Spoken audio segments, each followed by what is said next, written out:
Jean Khosropour.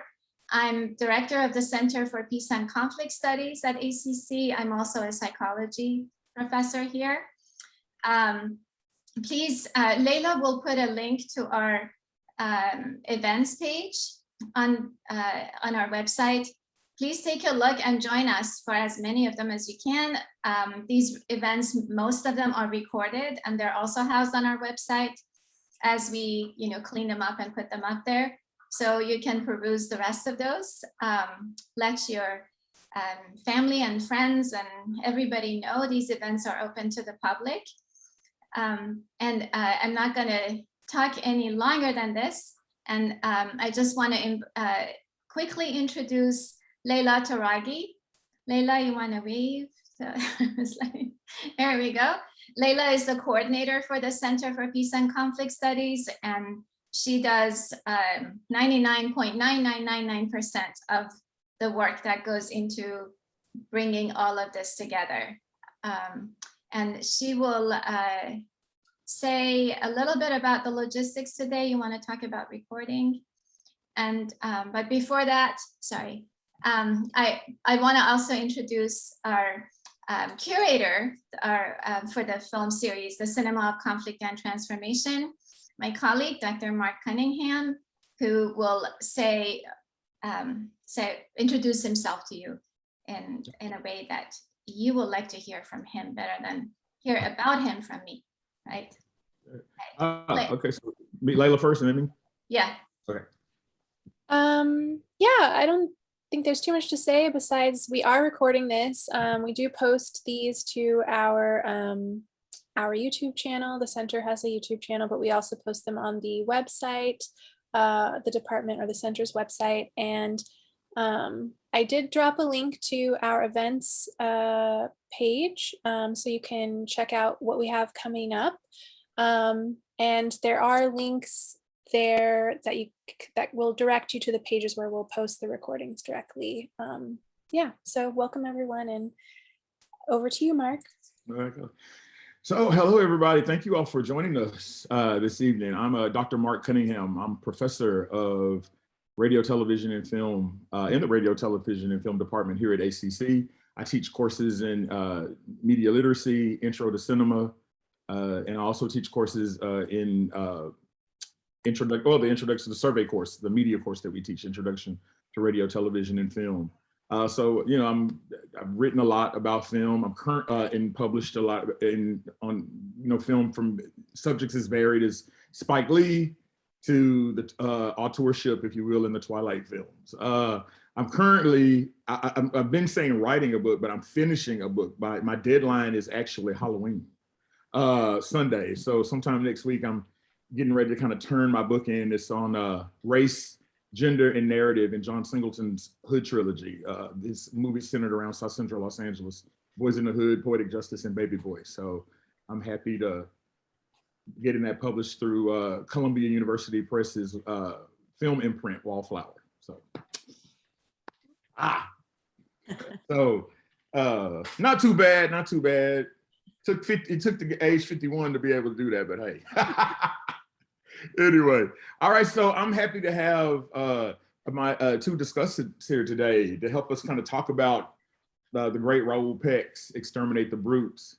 We have, so I have to say this first, Mr. Patrick Patterson, when I taught public school, my students know this, that I taught public school for 18 years.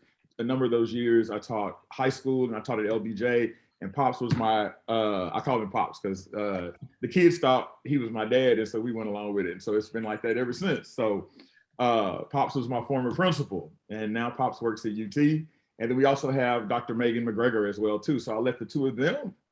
Megan and I came in together at the same time. We were in our training together. So I have a connection to both of our discussions today. So we'll let you hear from them about their background. So go ahead, Megan. Okay. Well, I'm really happy to be here. I am Dr. Megan McGregor. It is Megan, but that's okay. You can call me Megan. Sorry. It's fine. It's fine. I have a PhD from University of Oklahoma in modern American history, and my area of specialty is American nationalism. So, you know, I'm kind of right in the wheelhouse here for what Raoul Peck was doing, even though I do a little bit, maybe a little bit earlier. But I've been teaching since 2012. I started at Houston Community College, and then I made the move to Austin in 2019. So I am really, really happy to be here. One of the other things too that I think is kind of helping me figure out some of Raoul Peck's ideas is that one of my secondary fields is Native American history. And so I've done a lot of work in presenting conference papers and a lot of research in more modern American history, especially Native American history, especially boarding schools. And you know, not closing till 1980. I also worked for a tribe, a nation, the Caddo Nation. So I have a little bit of a background there that hopefully will help us a little bit to unpack some of this stuff. So I'm really happy to be here. Thank you so much. Hi, Patrick Patterson. Currently, I'm Assistant Vice President of School Partnerships at UT Austin.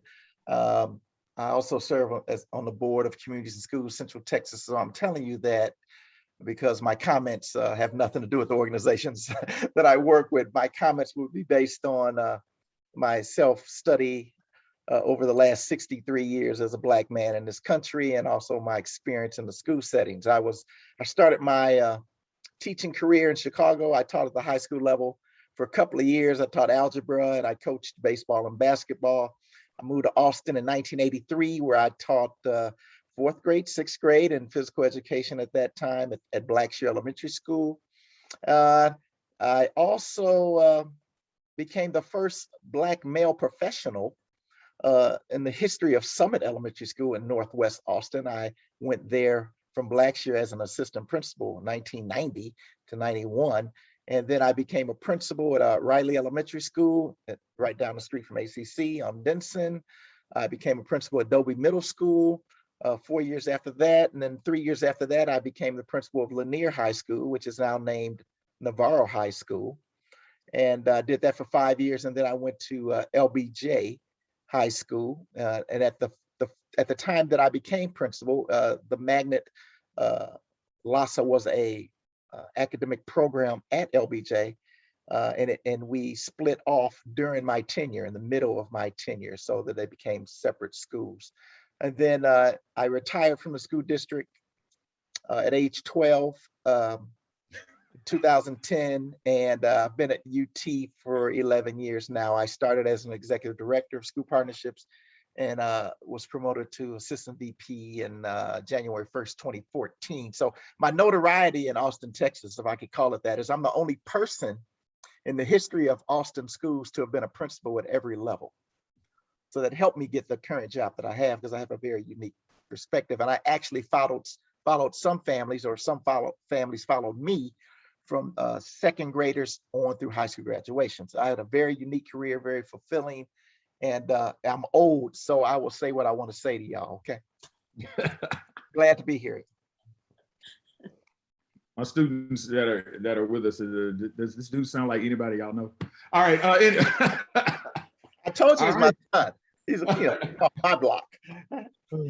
So let's go ahead and get the conversation started. So just to give a little background, so as everyone I'm sure knows from all the material that's been sent out from the center, everything about this film. This film is a documentary that's told in 4 parts. We're only going to be discussing the first 2, based on I call him the great Raoul Peck, because he's a immigrant from Haiti, and he is probably most known at this point for the documentary that he did about James Baldwin a few years ago called "I Am Not Your Negro," which is equally brilliant, I think.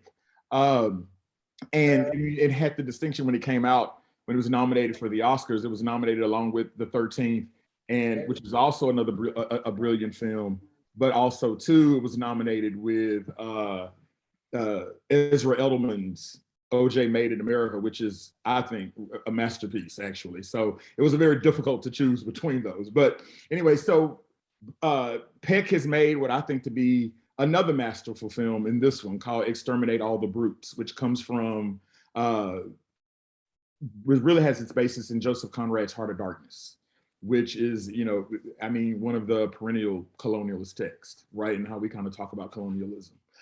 So I'd like to jump off with the conversation in the way that this movie, this documentary really kind of talks about, not only indigenous people, but, Black people, Hispanic people, and how, these, white supremacy and things of that nature have really kind of affected all of these different groups. And then but more importantly, not only that, how are we reading history?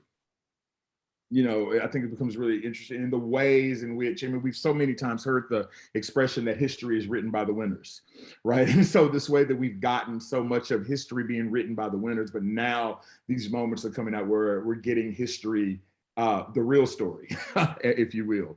So I'd like to start with the question, really just starting from something that comes up in the first episode of the documentary, and it opens with these three words that are said to have marked, or that Peck says has marked the history of humanity, and they are civilization, colonization, and extermination. So if, our discussants could please speak to how these three words really, you feel, have tainted American culture and world culture at that. Let's go first. Go ahead, go for it. Okay, well, as far as I'm concerned, those three terms have been developed by the people who have won the wars, and the people who have won the wars and taken over the world were the people who utilized weapons of mass destruction first. So the title of the film, Exterminate the Brutes, even the term brute has been defined, because if you look at the first term, civilization, who is determining what is civil and what is not? And how can a people who basically make whole peoples disappear on purpose, intentionally, be civilized or define what civilization is? So that's how that word is tainted. A people who have acted as brutes has defined the word civilizations. Colonization, that in and of itself is a derogatory term, because it explicitly means that you go into a people's settled area and you take over and exterminate them. And again, we're talking about brutish behavior brought about by the people who believe they are closest to God in image and in likeness. And then, excuse my dog in the back, he's his big baby. And then extermination. What type of civilized individual would even think about exterminate a whole tribe of people? Well, that's what we have. And those are the folks who have written our history. Yeah, I actually wrote down some of the same things. And, I think, you have to talk about the idea of who gets to decide what is civilized, right? And from a perspective of studying Native culture, so I teach both halves of US history, and I always make sure that in the early American history, we start the first week by talking about ancient cultures and civilizations. And I do use that term very specifically because, we tend to think when the Europeans arrived, even the term New World, which Raoul Peck also uses, has that connotation that the Americas were empty, that they were devoid of culture. But then you look at Native cultures, whether you're talking about the Mississippian culture, which is far more advanced than we tended to think, or the Mexica, or the Aztec, or the Maya, incredibly advanced cultures, brilliant mathematicians, right? Some of their buildings, like at Chichen Itza, just defy, at least my historical mind, right? And, the Aztecs had sewage systems, they had apartment buildings, they had neighborhood schools, but yet the Europeans arrive and they're the ones that decide these people look different, they're not Christian, And so we are going to decide that they are not civilized. Tenochtitlan was larger than almost every other European city except maybe Paris, right? And they didn't have like modern sewer systems, right? Or potable water. But yet it's the Europeans that arrived that decide these are people that are unchristian, they're not Christian, so therefore they are uncivilized, and therefore they are brutes. So they look at them as less than human, as animals. And so then you're right, it allows those civilized people to then colonize and then exterminate. Yeah. Wow. Yeah.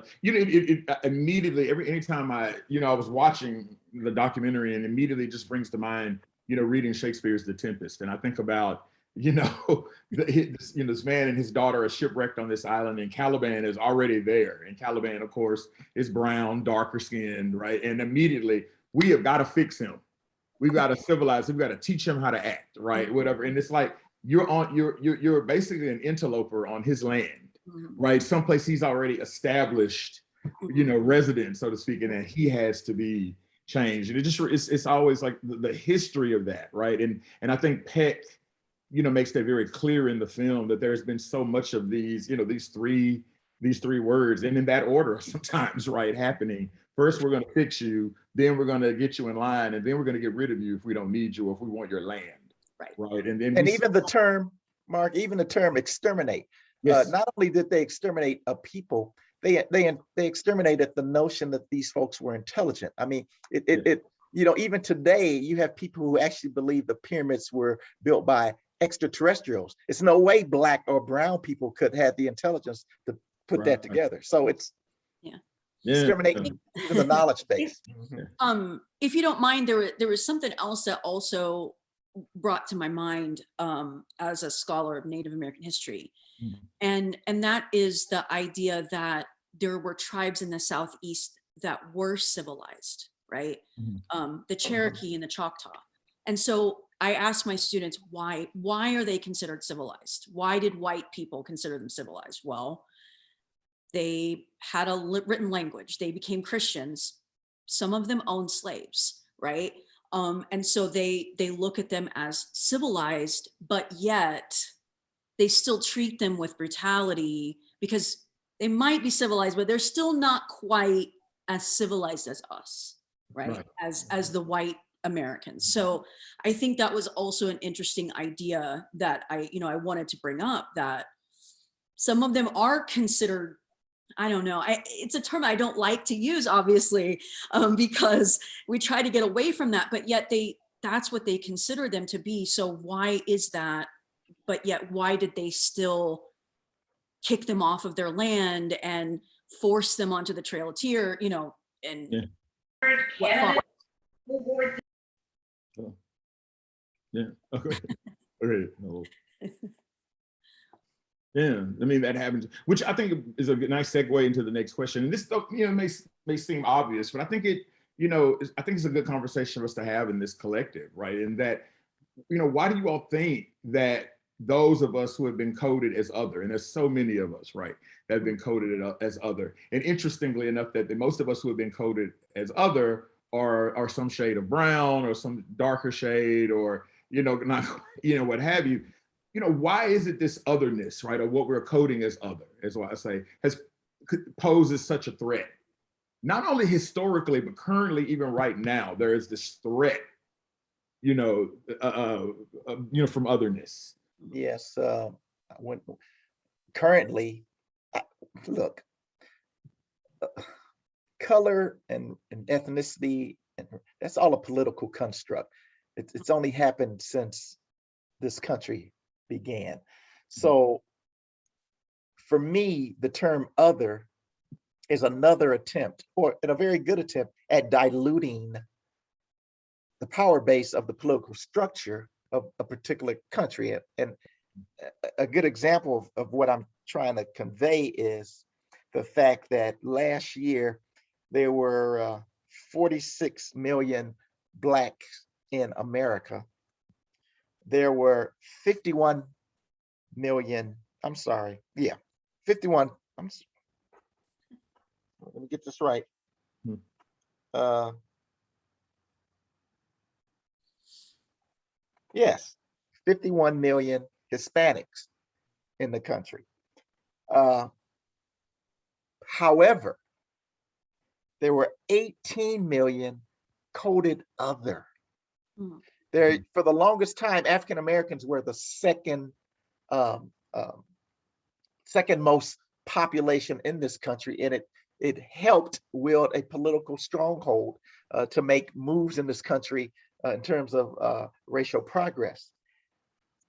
Then recently, I would say in the last, 30 years, I'm saying recently, that's half my life, we started doing censuses with, okay, Hispanic or Black of Hispanic origin, white of Hispanic origin, white, Black, other. And here's the thing. See, coming out of this Black man's mouth, folks, I am not a white supremacist, okay? And I believe most people in this country are, to a degree. And so when you talk about other and you're diluting the political construct of people, not only does it affect the white supremacists who are racially white supremacists, it affects so-called Black people.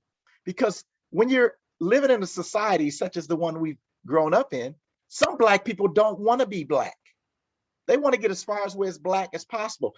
They say things like, oh, I'm part Puerto Rican, or I'm part Haitian, or I got some white in me along the way. And they'll code that other.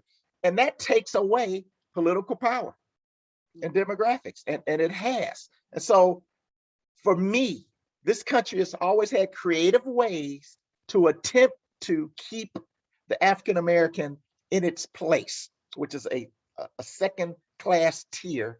And this was just another recent example of that fact.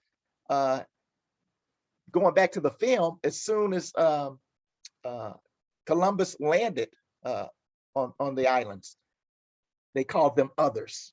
Yeah. Other than what? Other than human? Other than us? So again, you're not part of us. You're not part of the civilized, of the godly, so to speak. And that's what they have used to decimate throughout the history until today even. And so that's why that term other is so dangerous, because I want you to remember, if you don't already know, there was a point in time where if a person who was 99% white had one drop of African blood in their system, they were considered Black. Okay, that's how this thing started. They were talking purity. And so now this is just another tool to keep people in their places.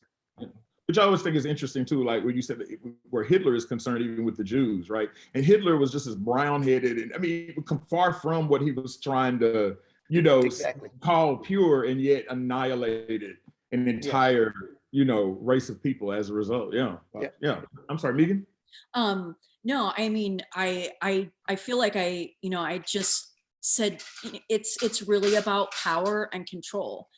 And I also, I wrote down the quote, to those accustomed to privilege, equality feels like oppression. And so when you do have steps in the right direction, not that the Civil Rights Act was the end all be all, but it was a step, right? Then when you have other steps, for marriage equality or whatever that might be, those little steps toward equality for everyone feel like oppression for those that have been accustomed to that power and privilege. And I think that I really think that that's what it's all about. I mean, to code people as other or brutes or whatever that might be, it's all about maintaining that control for those that were already in power. Mm-hmm.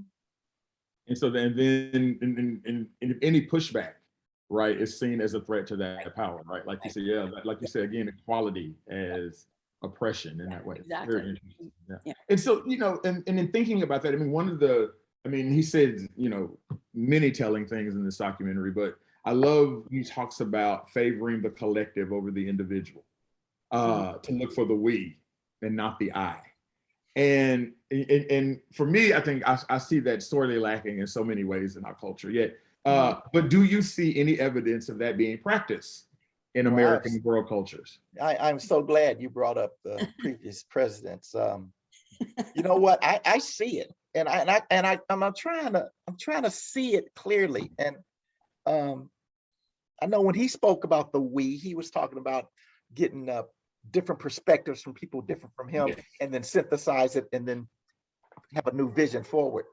But the we that I took from this is the we from Obama's presidency and from Trump's presidency. And the we for me is that Obama even had a slogan, yes, we can, and it became worldwide. And I remember when Obama was running for president the first time, he was going all over the world. And I was thinking to myself, why is this man running for the presidency? And he's going all over the world, and people loved him. And he had this yes, we can thing going worldwide. And it created the best kind of pressure for this country, which is called peer pressure. It created pressure for people to put this man in office. And let's remember what kind of vagina that man came out of. He came out of a white one, but still. So Obama used the we worldwide, I felt. And then Mr. Trump used the we with the MAGA thing. Make America great again. It whether you're on that side or not, it became a them, a we, a MAGA. To this day, he's still a powerful man and not even in office. So he used the we that way, but it's all perverted. You know, it's perverted. It's based on lies. And that's why I think in today's society, the I has become more important. And the way that I took that I is that I can go to a scholar of color. I could go to, you know, back in the day, only scholars were white. We had this power structure that gave us the information for history that they wanted us to have. Now I can go to individual scholars who have different perspectives, and I can do it very easily with the internet. And that's the I part. You could get nuggets of truth that will sear through this brutish history that we have been given as a society. Yeah, I think I just approached from a different perspective, but you know, I think that in some ways the way that we're taught history is very individual. You're looking at it's almost, you know, looking at certain individuals and kind of putting them on pedestals and saying, look at what this individual can do. You know, even the historical idea of like rugged individualism where you do everything on your own. And so I think the pandemic has really shown us that that's what Americans are very focused on. And they you know, they say, well, it's what the founders wanted. It's the freedom that the founders wanted us to have.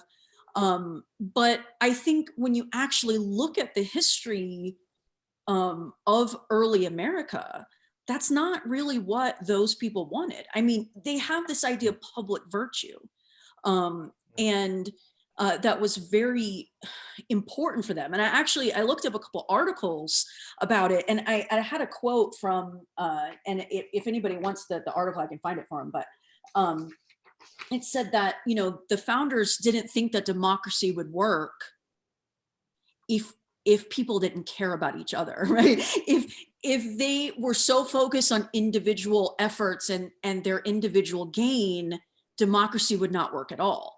But we don't teach our students that, right? We don't teach our students that those that started the country needed needed the country to have some sort of idea that we're all in this together, instead of individualizing it, right? And so I think that that's what people then are picking up on. And I think, I mean, yes, it's a health issue, but when you think about the pandemic, it's about, you hear people talk about, it's my freedom to not get vaccinated or not wear a mask, and it's like, I don't really care about what happens to you.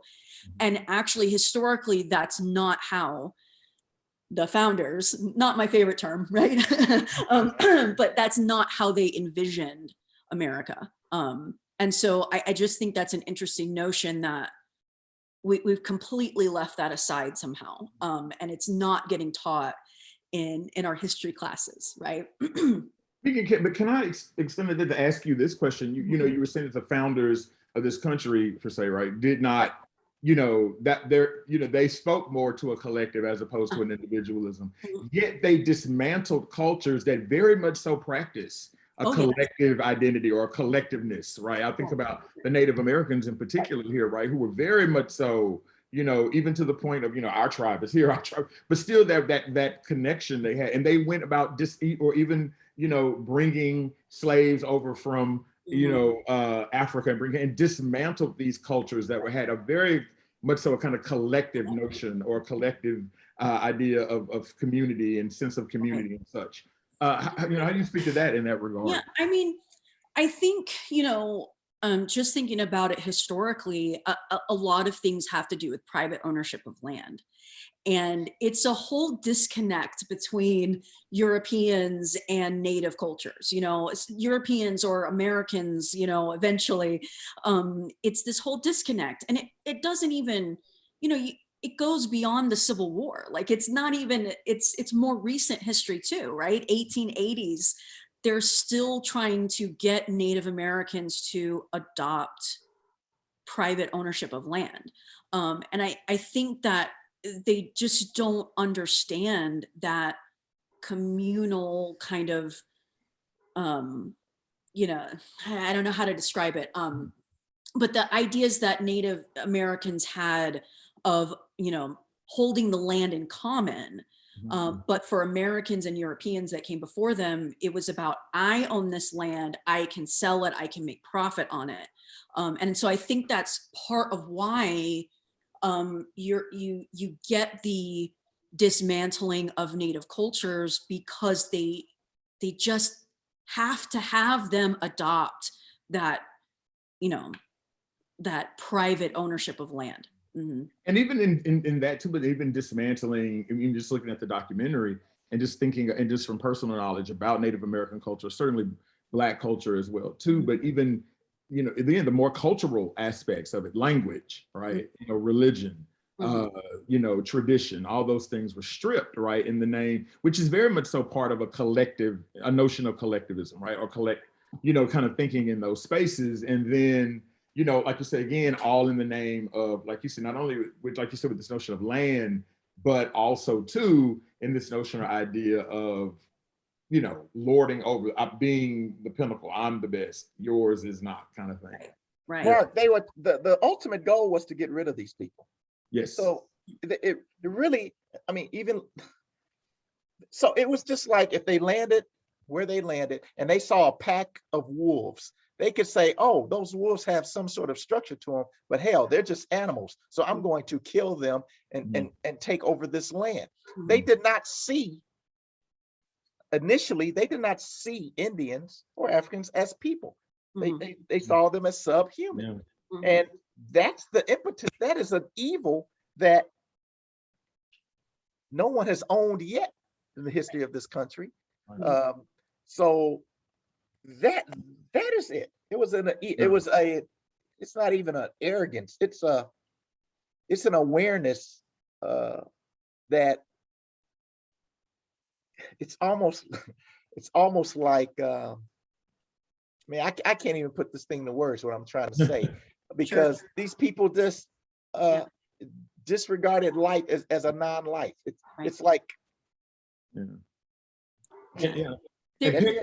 Peck beautifully embodies that in the reenactment when you see the kind of colonialists are going to look at the African guy walk past them, the ones with they had on the right. and they looked at him automatically, reading him as less than. Right. Yeah. Just like what goes on in schools and classrooms every day when certain kids are looked at by what they look like, and the expectation is put on them that is different from another kid that might look another way. So that's a present manifestation of this same psychology. You're just not going around killing kids right now, but you're killing them in a way. You're killing them mentally and psychologically, socially, when you don't teach them. Yeah, Right.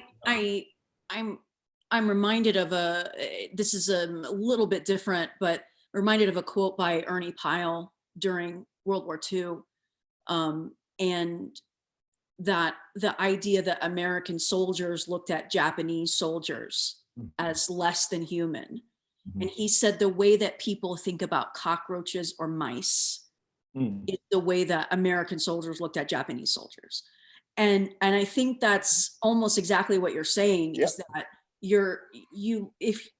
and the way that I frame it to my students too is that this allows atrocities to happen, right? I mean, and there's some, there's some things going on. I mean, I don't want to get into World War II history, but it allows those atrocities to happen when you look at a human as a cockroach or a mouse, right, that needs extermination. Like, that's exactly what Raoul Peck is talking about, and how you get to that point, I think. And so that was just, you just reminded me of that quote, and I think it kind of highlights that perfectly. So, Pops, you mentioned President Obama here, and I admit to being, kind of remembering him saying this, and then hearing it again in the Peck documentary, kind of being alarmed at what I thought to be, or read to be, a bit of, naivete on his part, right? In the documentary, it says that, it lets us hear him say, actually, former President Obama once said that America was not born a colonial power. And you know where I got Right. you know what I thought right away? What?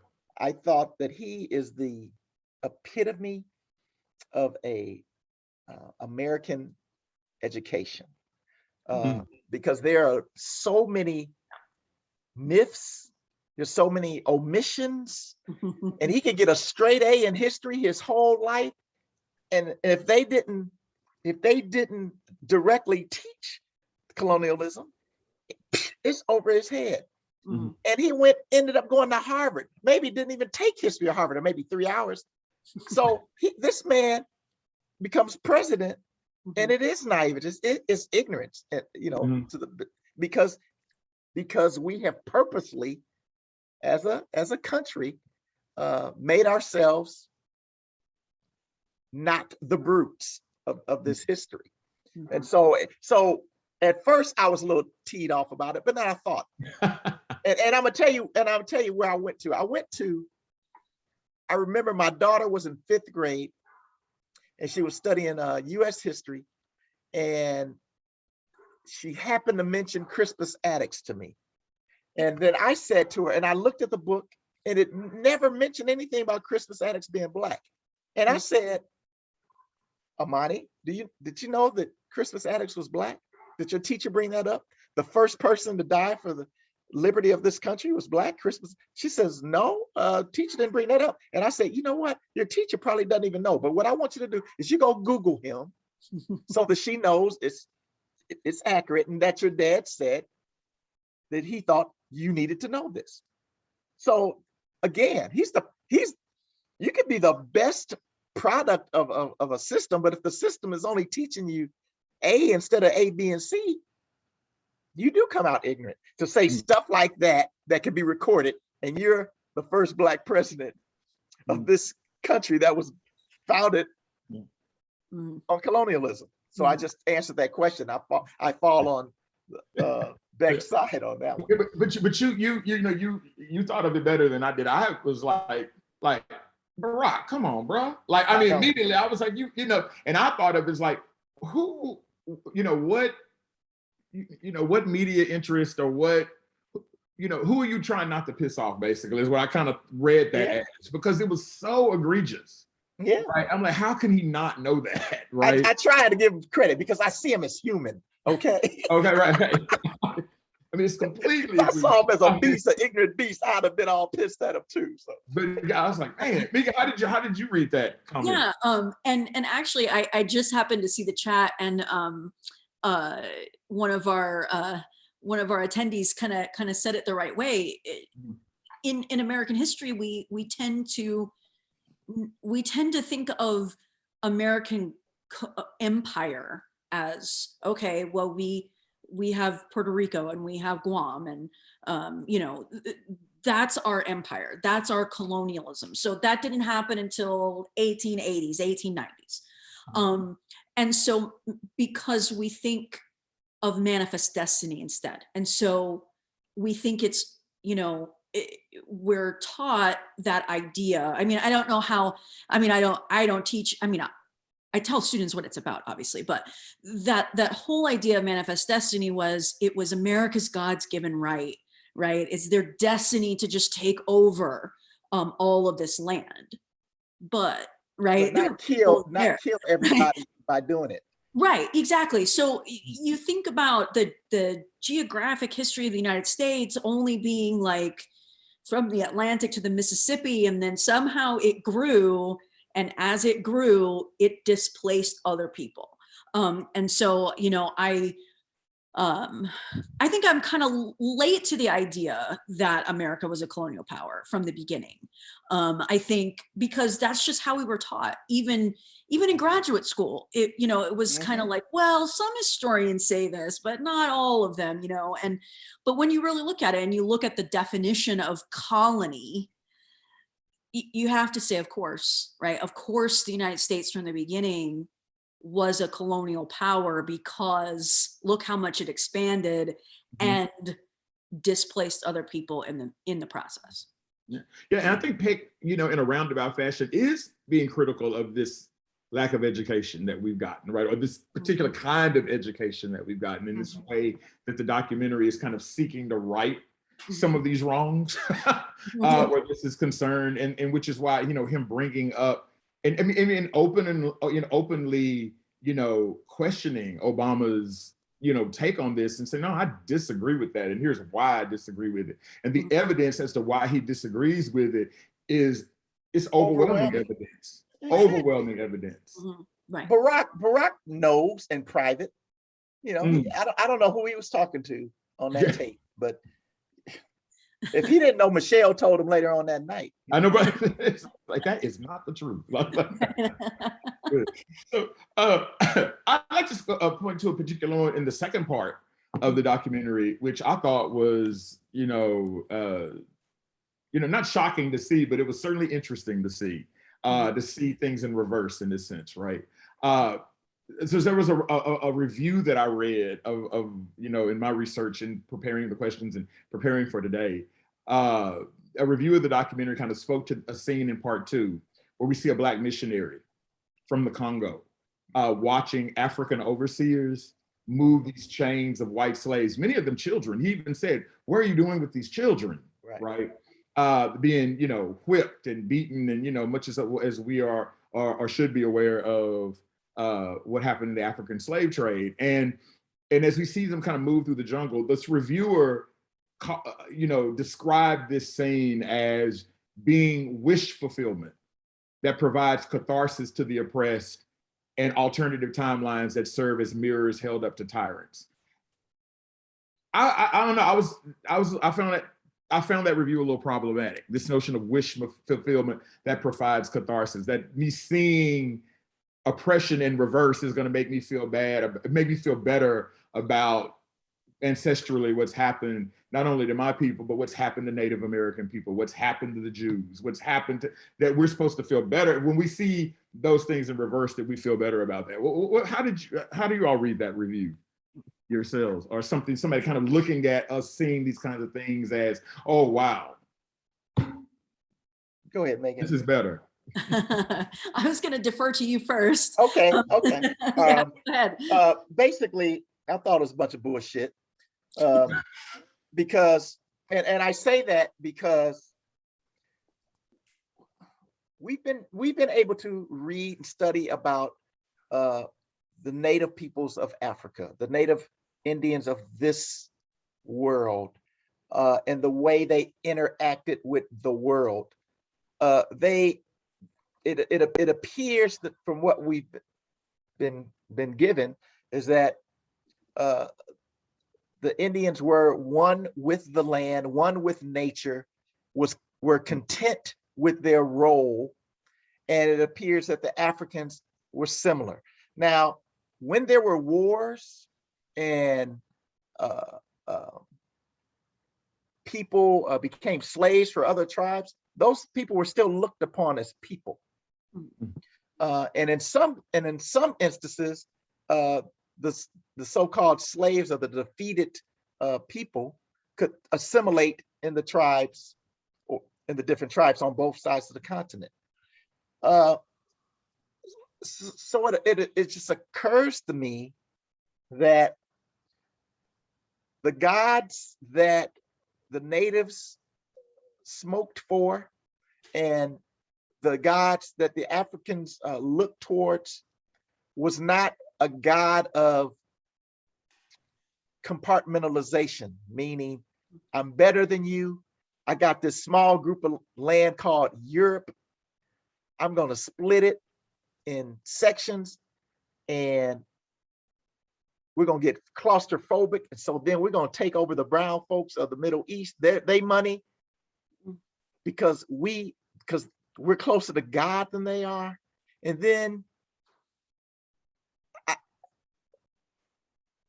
I don't see how, well, I take this back. I do see how it all occurred, because I felt to a lesser degree during Hitler's time, and then Hitler did kill what, 9 million Jews. He was responsible for it. To a lesser degree, how President Trump riled up a certain contingency of this country, 74 million folks who believe in a world, in a country much different than I think, in terms of just how you treat people, presidential decorum, manners, being honest.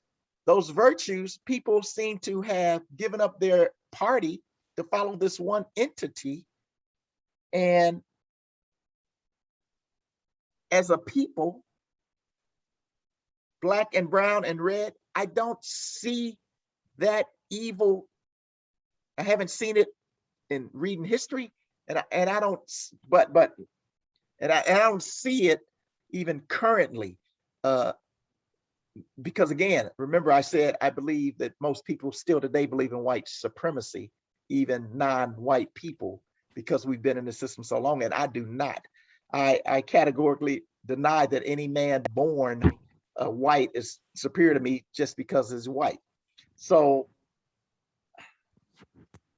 there is nothing in me that I can look at another human being, no matter what they are, to say they're a dog or a subhuman. And it was proven, and even as they were going around saying that, Mark, they disproved it because they laid down with African women and had mixed kids coming out. So you can't perpetuate the species unless you're the exact same thing. So the whole thing is based on a lie. The whole and the thing that's baffling to me about it is that it's lasted for 600 years, and it kind of continues to happen because people somewhere inside still believe in it.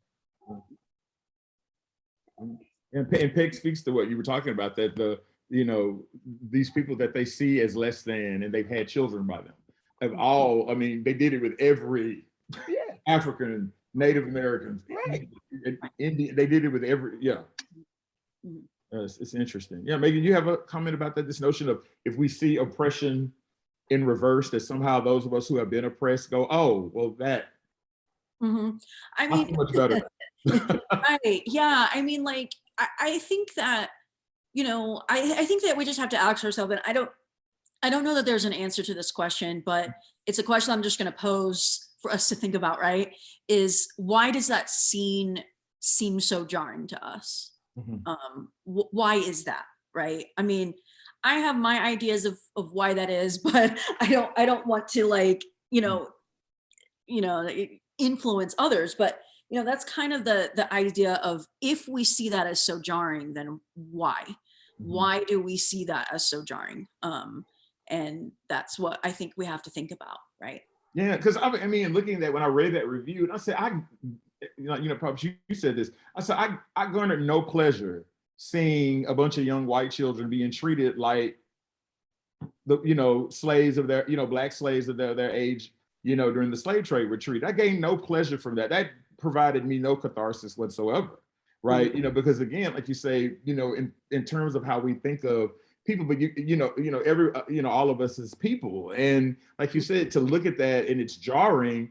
It's because history, I think, has shown us there have only been certain ones of us who have been in that position, right? Right. Everybody has not had the benefit of that type of brutality in terms of history. I guess, like my thought process was, are we desensitized to that now? Like, I don't know the answer to that. Have we evolved to a point where we realize that's wrong? I mean, I hope so, right? But I mean, we've seen photos of enslaved people, and we're used to those. I don't say we're used to them, but that's what we see. So by seeing it in reverse, why is it jarring to us, right? All of it should be. Yeah, right? exactly. Seeing anybody in chains should be. Yeah. Right. But that was my question. Like, why? For no reason. Yeah. Right. For sure. So yeah, I see our time is kind of running down because we want to make room for questions for our audience. And again, I want to throw something else at us while we're here. It's a scientific fact that humans came out of Africa.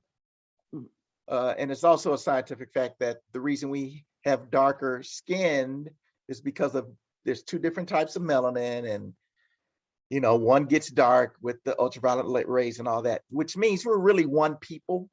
And I think people of color realize we're one people, and for some reason or another, those folks that went up to Europe lost their mind with that religion and with that royalty stuff that Beck even points out. Yeah. And I think the fact that we realize we all are distant relatives, I don't think we have that in us, Mark. Look, here, I'm gonna show y'all. Can y'all see that? Y'all see that white girl? That's my daughter. That ain't no white girl. Married to a Nigerian. Blacks, as far as, again, the slave owners had sex and had kids, and they came out the way they came out, okay? We're all people, and it astonishes me that human culture, human society for 600 years has not been able to acknowledge that. I don't get it. So hopefully one of you youngsters could help me out with this. So we're still leaning into what Peck describes as scientific racism, right? These experiments, right, that were being done, right, to try to figure out why these people are so different than the other person, and when in fact, like you said, Pops, we're all the same people. So if I have a daughter that looks just like Jesse Rosenberg, how am I gonna hate Jesse because he looks just like my daughter? Yeah. True. It's ridiculous. Yeah, that's very true. Yeah. So and again, these might seem like obvious questions, but I'm posing them for us to have this conversation, this dialogue about them.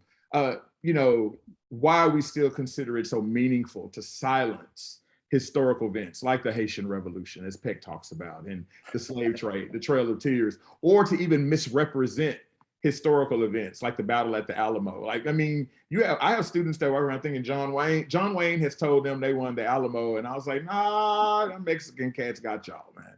That's not how that happened. And when because it's anti white supremacy. Mhm. For Haiti to have been so influential in not only the size of the United States, but in the fact that there was one group of people that resisted slavery and actually won a battle against a white nation. I mean, that goes against the narrative of white supremacy. Yeah. I mean, you can't have that, Mark. You just can't have it. Right. And there's another story. For kids who have extra time among your studies, there's an excellent biography on Bob Marley called Catch a Fire. And it gives you the history on the Maroons. Now, they touched on the Maroons and the Seminoles here in the States, but there were some Maroons who were in Jamaica who never became slaves, because not only did they kill the white folks who had them on the boat, when they tried to come and recapture the Maroons and brought some so-called Indian experts of the forest to capture them, those Indians were never seen again. So there's a group of islanders, which is why they're so proud, that were never slaves, that you don't never hear about. Yeah. They called the Maroons from Cameroon. So that's against the narrative, Mark. You cannot have, it's like Hitler did not shake Jesse Owens' hand when he won those Olympic medals. You can't, if he would have shook his hand, that picture would have lasted forever. Yeah. There is no picture because Hitler understands what symbols are, symbolic, what pictures are. He understands that most people are lazy, and God forbid, we have invented the TV and we do think John Wayne was a real cowboy and such. It's anything against the narrative. We can't have it. We won't have it. You actually said something that I had been thinking about too, and that is, we have a lot of national myths that our patriotism and American nationalism is sort of based on, right? And they are myths.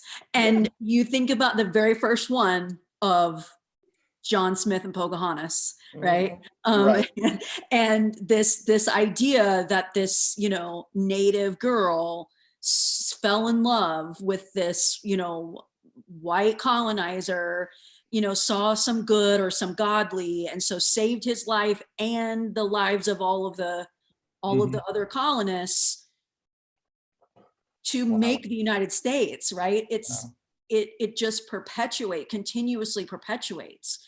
Hell, what about Tarzan? Yeah, which is in the documentary. Peck puts Yeah. And the Alamo too, which I, when I teach it to my students here in Texas, I have to also recenter the idea that not only did they lose, obviously, but they weren't just whites that lost at the Alamo. Like, there were Tejanos there. There were ethnic Mexicans that were fighting alongside the white Americans. And we don't talk about them. We don't talk about Juan Seguin, who was, from San Antonio and raised his own regiment to fight against what he thought was tyranny. And what about the slave Travis? Yeah. You know about the slave Travis? Yeah, exactly. And so these are not, yes, okay, there's a town named after Juan Seguin. I get that, but we don't know his story. We don't know that he fought at the Battle of San Jacinto, by Sam Houston, and ended up the mayor of San Antonio, but then got kicked out because he was other. He was not white, even though he had never lived anywhere else besides San Antonio.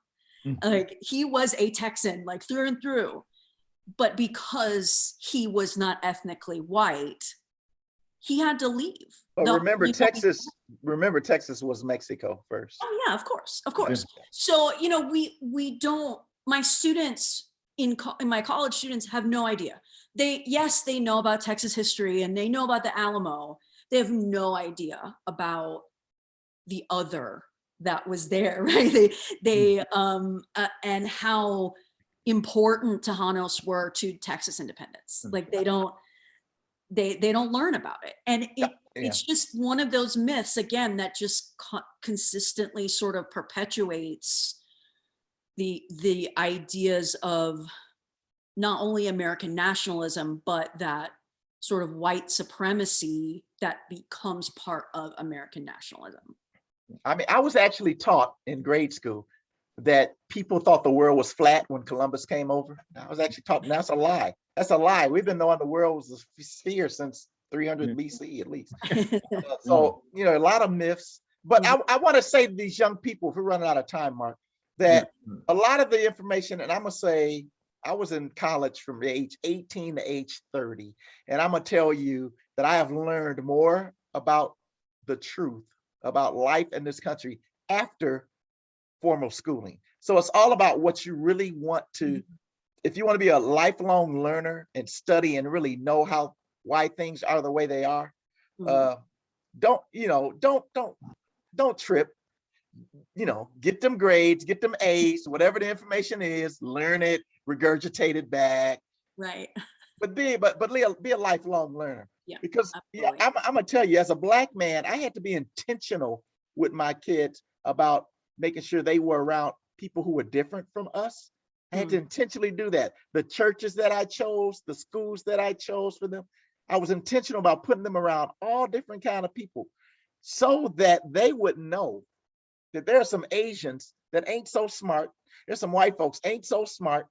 There's some Black folks ain't so smart and are smart, and some Asians that are smart and whites that are smart and Mexicans that are both.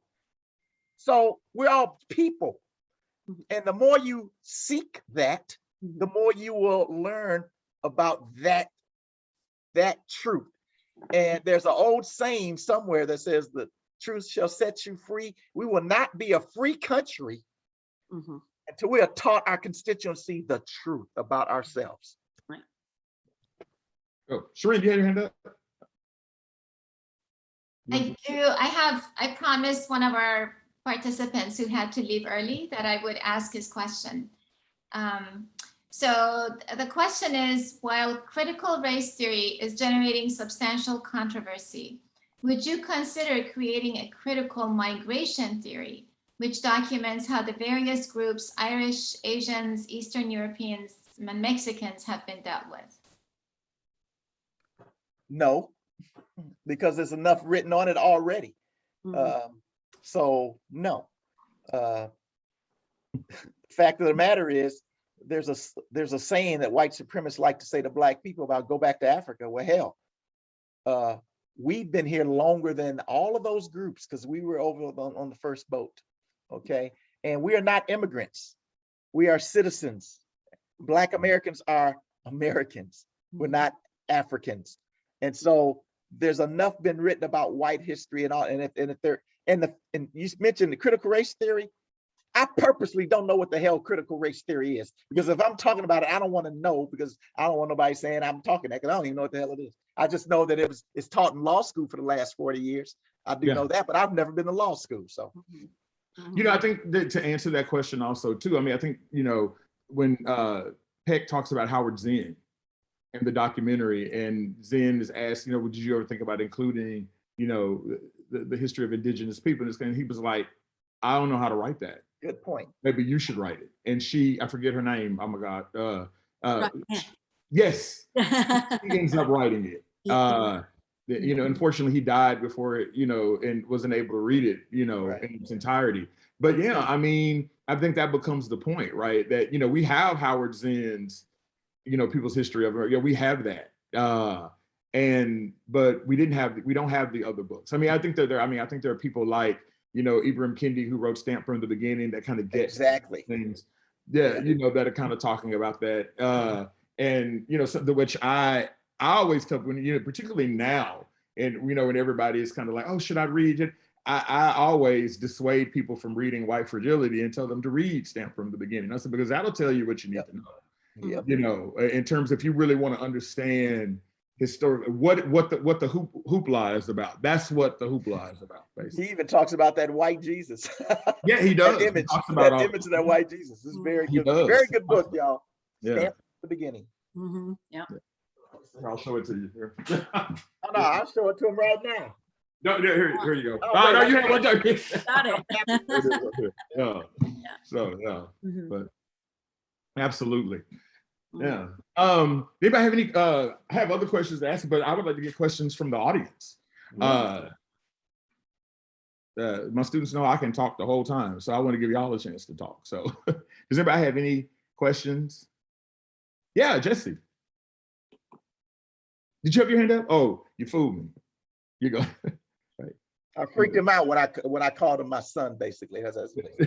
Oh, we just okay. Well, then I tell you what, since maybe y'all will come up with some, I have another question to ask. What do y'all think about Peck inserting himself in this narrative, which I thought was really interesting, the way that he kind of talked about, I love the way he talked about, here he is, this, kind of award-winning, talented filmmaker. His brother also works in media and was won an Emmy. He had a brother, he said, who served in the military and then suffered from PTSD longer than he served in the military. Right. And then he kept up, but who am I? All of the, he says, I've loved in places, I've lived in places, I've done, but who am I? Here, this Haitian man in these spaces, in these places. What did y'all think about him inserting himself in this narrative in the way that he did? I thought, along with what you just said, I thought the fact that he had his voice as the narrator made it more authentic for me. My wife was listening to it, it kind of turned her off. Oh. But I was like, well, it turned off because it would take some effort to listen to someone who has a thick accent. So you got to really be into it. See, and a lot of people watch TV, they want to zone out. So I thought it was authentic, because when we read books or when we think about anything, we hear our own voice. Yes. The fact that we heard his voice and his accent, for me, just made it authentic and made it not mine. It made it his. And I'm trying to learn from him. So it created a we moment for me as he spoke. Oh, wow. I think too that, even from the beginning, he's saying, this is about my journey of understanding, really. And, he's like, I'm not trying to write history here, but I'm trying to understand. And so, I think it was important too, because of where he's from. Of being from Haiti and still having that sort of what's the word I'm looking for? Haiti was a colonized country at one point. Like it has those that history too, right? Even though they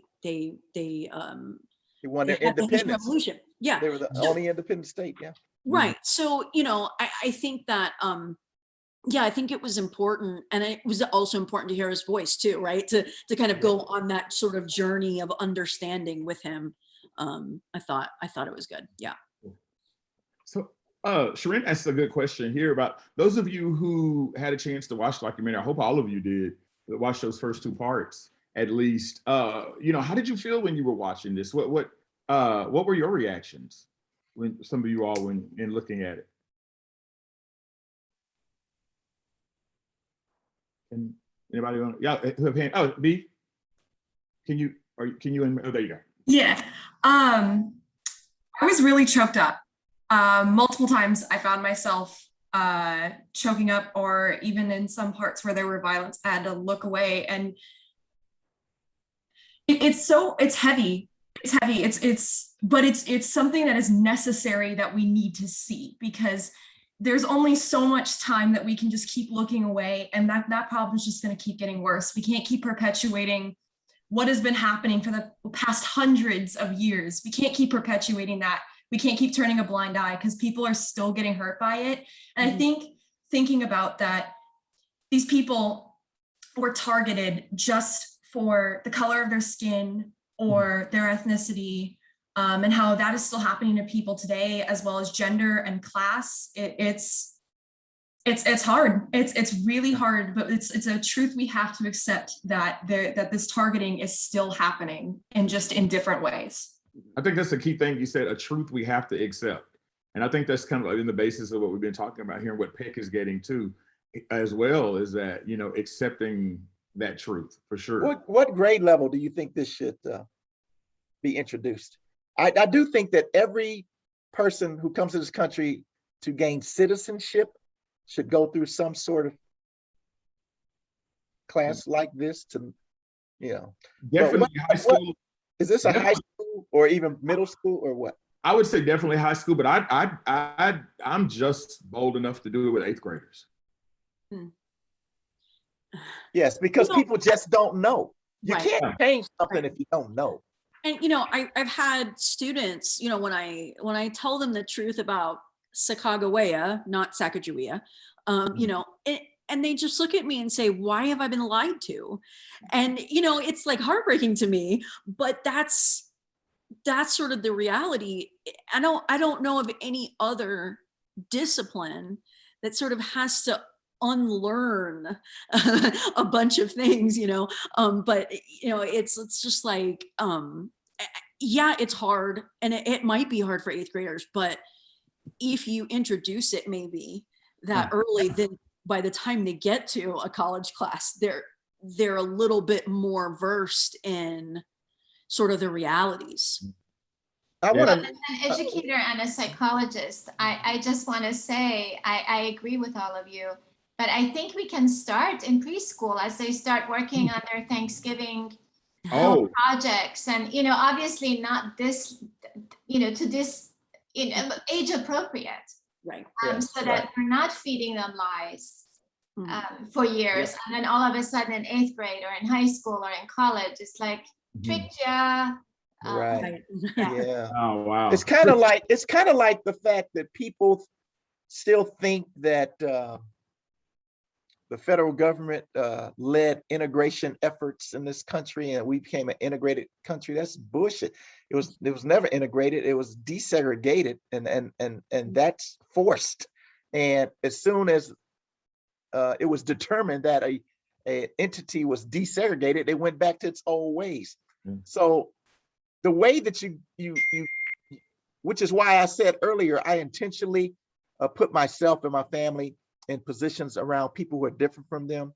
I really encourage you all to do the same as you live your life. Try to really see the humanity in other types of people by getting to know them.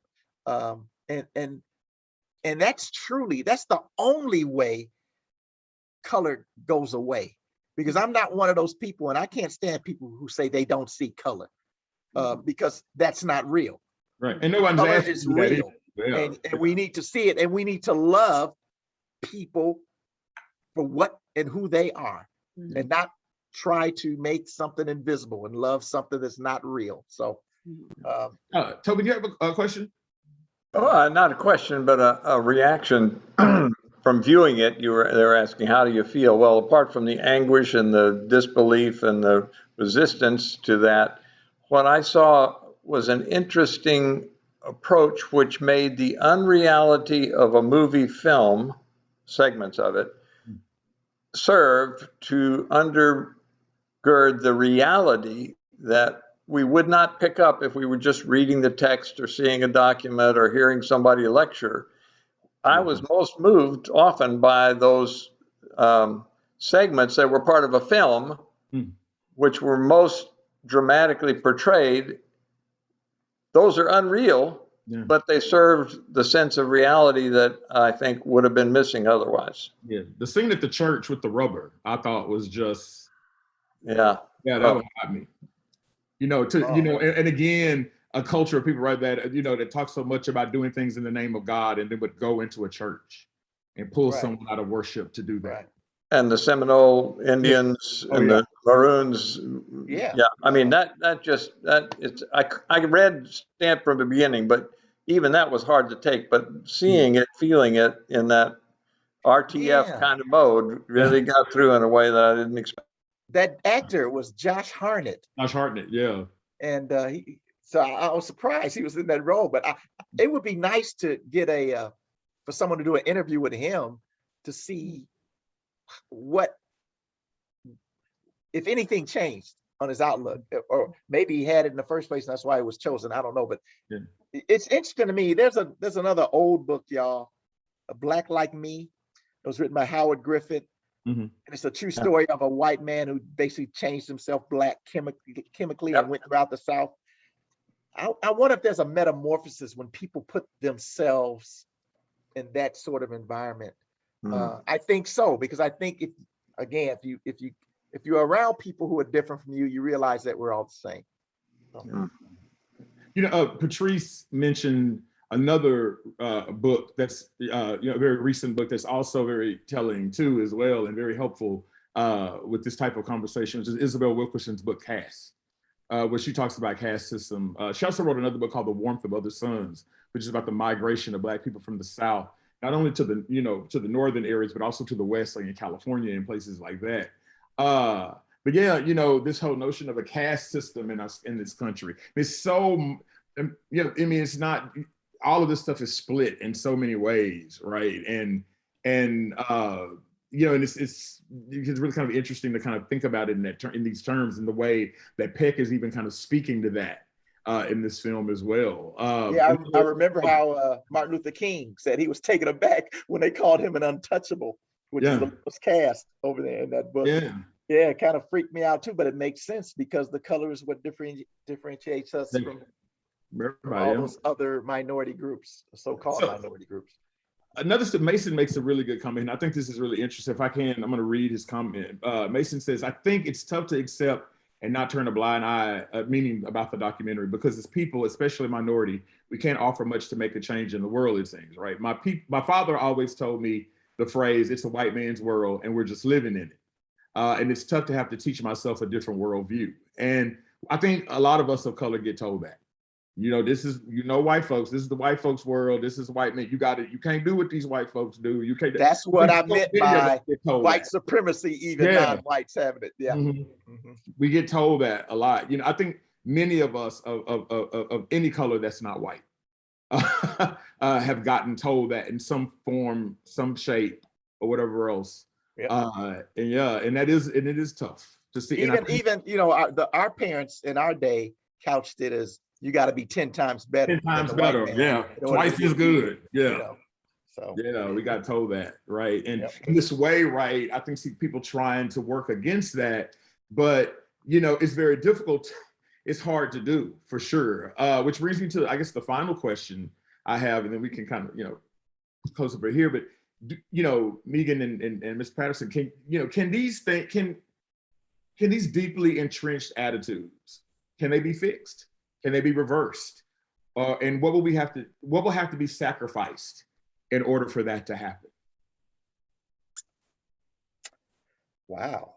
Can they be reversed? The answer, behavior is changeable. So I guess the answer is yes. What will be sacrificed? You know what, Mark? I think the only way, talking about exterminating the brutes. Okay, I'm gonna tie it back to the title. I think the reality is the only way this thing is going to really be reversed is to exterminate the brutes, which basically means, we've been developing weapons of mass destruction for years. The world is in a position to be destroyed, and if we do something stupid and there's only a few of us left, then maybe if a few of us are left and we're of different persuasions, maybe then we'll work together. Other than that, a more practical way would be to make some of these behaviors illegal, because law does change behavior. I don't know, and behavior over time will change attitudes, but I don't know. I'm not confident. Megan, I'll let you go first, and then I'll say what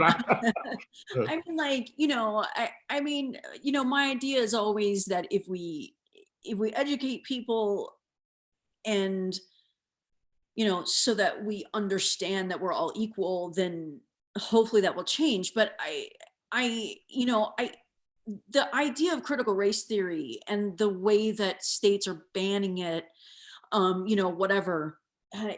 It as a historian, it does unnerve me a little bit, because there was a historian that put a whole thread on Twitter. We're a bunch of history nerds on Twitter, but and he's like, what if we don't teach anything about race in the United States?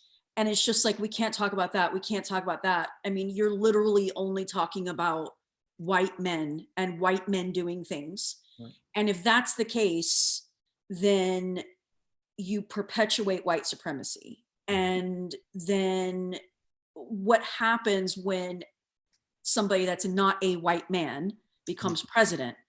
Then you get those people that are freaked out by, and think that they're oppressed. And then you get things like Charlottesville and et cetera, because that's all that they've been taught, right? So the more that we interject, and even, as Sharon said, let's start talking about it with the myth of Thanksgiving to preschoolers. Yeah, we don't have to go into detail, we can still be age appropriate, but if you start by dismantling those myths, maybe Then that's the racists will come out in mass. I mean, maybe, maybe, but the more you do it, I hope, hopefully I'm being a little optimistic. The more you do it, hopefully the better things get, right? Well, I take the seatbelt. Everybody puts on a seatbelt now. And I remember when I was young in high school, we didn't have to put seatbelts on. And when they start making us put seatbelts on, we didn't like it, and we talk and something, blah, blah, blah. Well, now everybody puts a seatbelt on. So maybe if you change the laws against racist behavior, whatever that looks like, right? I'm done, y'all. I'm done. I think, the way things are standing now and the way things are going now means that, the documentary, which is the topic of our discussion today, cannot be taught in a classroom. We were answering like, what grade should this be taught? Well, right now, this cannot be taught in terms of the way, and not only that, right? I think about the way where, because I asked the question, I posed the question, I have one written to ask, like, who exactly are the brutes, right? In this way that, and we know who the brutes are. We know what it is. It is white supremacists, or the brutes are the white supremacists. That's who they are, right? And these notions of white supremacy. And I even think about the way that we kind of walk on eggshells around certain things in this country, and the way that and we're not willing to have certain kinds of conversations because, we don't want to offend anybody, or we don't want to make anybody upset. But that really is where we are in a country where, in a culture, I should say, right now, where we're talking so much about moving things to the next level and which is certainly, I think, that is the goal of this film series. And certainly I think the goal of the work that Shireen does, right, is moving us to that next level, right? To get out of this cycle of trauma, this cycle of oppression, this cycle of kind of negative thought, right? And moving into these places of love and understanding and acceptance and tolerance and all of these, in these places. And if we're going to do that, I don't think we can be afraid to have conversations about these things. Fear is locking us down in so many ways to be able to talk about what Peck, I think, has done a beautiful job. Brutal nonetheless, hard to watch, like you said, Tobin, like, and others else have said, but it's like so many have said here, it's necessary. B, you said this, it's necessary. And as Toni Morrison says in Beloved, when Amy Denver helps Setha go, make it to Ohio, and she's massaging her feet, and then they're hurting because she's walked on them so long, and she tells her anything dead coming back to life is going to hurt. Ooh. So, and I think that's where we are. What's happened now, it's dead. And if we're going to bring it to life, it's going to be painful for us. But we need to live through this, right? Another quote, Alice Walker says, the way forward is with a broken heart. So. Silence is golden, brother. Oh, so thank you all so much for joining us today. Thank you to our discussants, Megan, Mr. Patterson. Thank you so much. I think this has been wonderful. It was fun, Megan. Yeah, it was so much. It's been so great. And thank you all so much for coming. Shireen, I'm going to turn it over to you. Thank you, Mark, for suggesting the film, for curating our film series, for your beautiful questions. And thanks also to everybody who came. We do this for you, for us, for all of us, for our community. And if you didn't show up, there would be no motivation for us to do any of this work. Yes. So should we plug the next film? Layla? Layla, you do it. You plug it, Layla, because you turned us on to this one. So Don't feel fully prepared, but okay. You're not gonna do the other 2 episodes? no, we're not doing the other 2. No. We No. just did the first 2. Well, okay. Eliminate the brutes. At the end of the 4th episode, the white man goes down in the water and drowns himself. Okay. How you supposed to tell Ah. you to go on HBO Max? Oh, you said they weren't gonna. Spoiler. Spoiler alert. Go ahead. Yeah, so our next film is going to be on November 10th. We're watching Bisbee 17, and it's a very interesting documentary. It chronicles a reenactment of a really dark chapter in this city's history. The town is Bisbee, Arizona. It's an old mining town, and in 1917, there was a strike. About 1,200, mostly, I think, immigrant miners went on strike, and predominantly, well, the police force deputized predominantly white members of the community to round up the striking laborers and deport them on a train and send them out to the desert to die. And so on the 100th anniversary of this really dark chapter of history, the town gets together to kind of recreate this scenario, and they cast people sometimes in opposite roles than what their like heritage or family lineage would have like represented at the time. And it's very interesting. It's a very compelling film. I hope you can join us. And yeah, it'll be same time, but on November 10th. And the link that I dropped earlier has more information about that event and all the other events we do. But I can copy it again. Here you go. So yeah, please join us. Yeah, please. It'd be so great to have all of y'all back. Thank you, Mr. Patterson and Megan. Really appreciate your time and the fantastic, engaging discusing. Great. It's a pleasure meeting you, Sharon, and Nice. Pops. I mean, son, anytime. All right, Pops. See you. All right. See you around. All right. I'll see y'all in class tomorrow. Thank you so much. All right. Good night, everyone. Bye, y'all.